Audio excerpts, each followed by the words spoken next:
Allah bütün şehitlerimize rahmet eylesin. Gelen şehit adamlarına Allah kömək olsun. Allah hamısına razı olsun.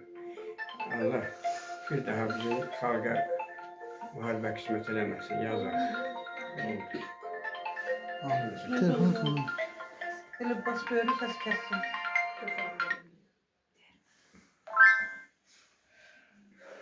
Allah bütün şehitlerimize rahmet eylesin. Bütün şehitlerine teşekkür ederim. Ben tek bulunurlar, gelirler.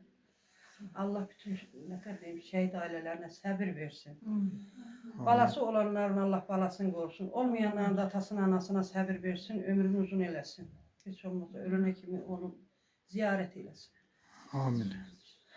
Bir de buyur. Allah şehitlerimize rahmet eylesin. Biz bugünleri Elsever balamın il dönümüne gelmişik. Mahir kardeşimin ananın yanında olmağı özümüze borç biliyor. Allah şehitlere rahmet eylesin.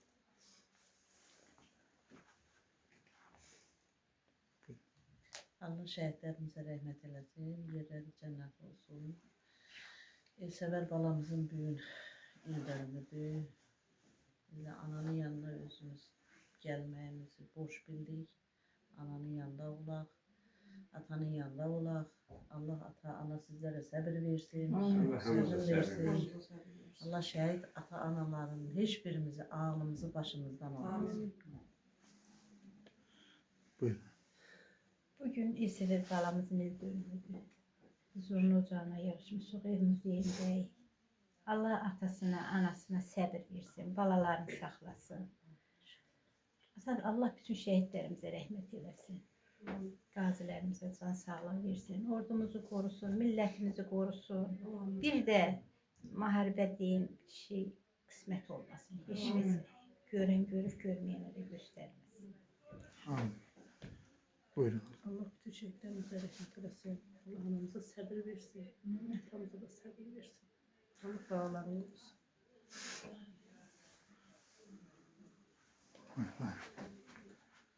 Bugün biz şehit ocağındayız. Hepimiz Elsever Mahiroğlu'nun 5. yılıdır. Atan anam yanına gelmişik. Kardeşimizin elimizdeyiz. 5. yılıdır. Allah kardeşimize rahmet eylesin. Elsever'in timsalı bütün şehitlerimize Allah rahmet eylesin. Bugün atan anam yanında olmamız bize bir boş bildik. Bugünkü günde bu ev için ağır bir içidir, övlat içidir. Allah sabır vermesin dedim. Allah sizlere değmesin. Allah bu dayananların her birine sabır versin. Hamısının tek bir evladı var idi, tek bir evlada şehit oldu. Allah bu anaları değmesin ki, bu analar her bir insan görmelidir, her bir insan tanımalı ki, böyle bir güzel analarımız var. Böyle güzel, şərəfli, nurlu analarımız var ki, hələsin bir evladı şehit oldu. Onların hamı yanında olmalı, onların hamı huzuruna gelmelidir ki, bu anaları unutmayaq biz. Her bir zaman bizim için büyük bir gururdur bu analar. Allah sizlere sabır versin, Allah sizlere değmesin. Allah dağlarınıza rahmet eylesin. Allah kömək olsun. Amin.